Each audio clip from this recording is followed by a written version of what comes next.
আলাইকুম সবাইকে শুভেচ্ছা জানিয়ে শুরু করছি আজকের রেসিপি। আজকে আমি আপনাদের সাথে ডিমের আরেকটি নতুন রেসিপি শেয়ার করব, যেটা খেতে অনেক মজার। চলুন তাহলে শুরু করা যাক।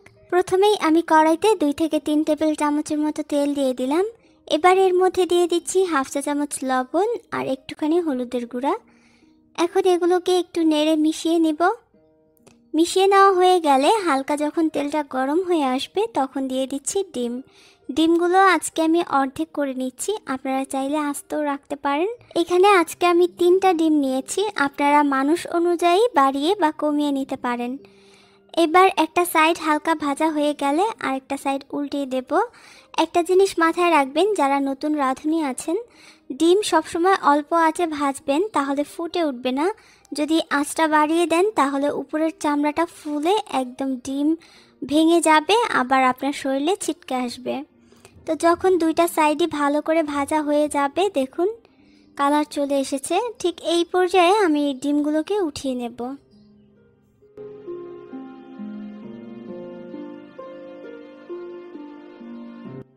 এইবার অবশিষ্ট তেলের মধ্যে দিয়ে দেব হাফ চা চামচ আস্ত জিরাটা কিছুক্ষণের জন্য একটু ভেজে নেব, পুড়িয়ে ফেলা যাবে না, সেটা খেয়াল রাখবেন। জিরাটা হালকা ভাজা হয়ে গেলে এবার দিয়ে দিচ্ছি পেঁয়াজ আর কাঁচামরিচ। এইখানে 3টা মিডিয়াম সাইজের পেঁয়াজ আছে আর অনেকগুলো কাঁচামরিচ ফালি করে নিয়েছি, প্রায় 6 থেকে 7টা হবে।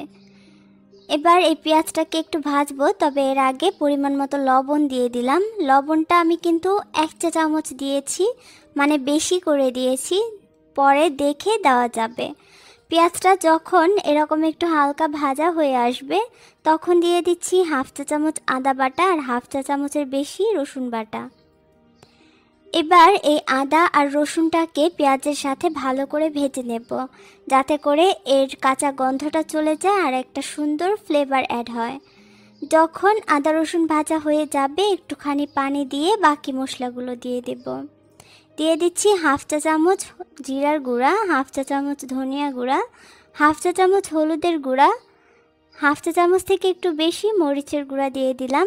যেহেতু অনেকগুলো মরিচ দিয়েছি তাই এমনিতেই ঝাল হয়ে গেছে, মরিচের গুঁড়াটা কম দিয়ে দিয়েছি।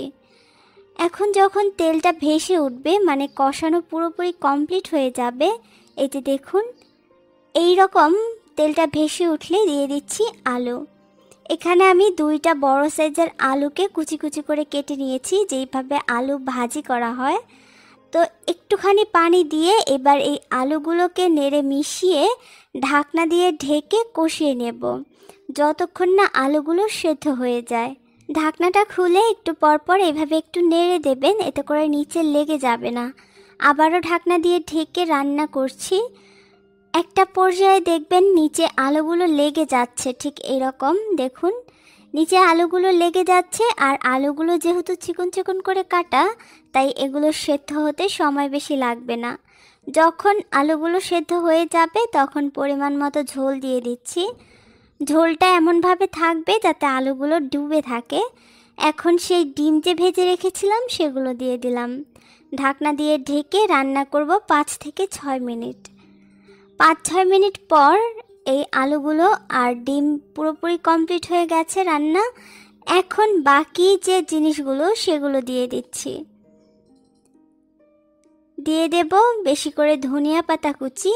ধনিয়া পাতাটা যদি না থাকে তাহলে গরম মশলা দিতে পারেন। দিয়ে দিচ্ছি কাঁচামরিচ ফালি, এটা ফ্লেভারের জন্য। আর লবণ দরকার ছিল, অল্প একটু লবণ দিয়ে দিলাম। এই পর্যায়ে আপনারা চেক করে নেবেন লবণ হয়েছে কিনা। লবণটা দেওয়ার পর এরকম একটু ঘুরিয়ে নিলেই কিন্তু মিশে যাবে। এখন এই পর্যায়ে ঢাকনা দিয়ে ঢেকে আরও 1 মিনিটের মতো রান্না করে তরকারিটা নামিয়ে সার্ভ করব। গরম গরম ভাতের সাথে এই তরকারিটা খেতে ভীষণ ভালো লাগে, বাসায় একবার হলেও বানিয়ে দেখবেন। আশা করছি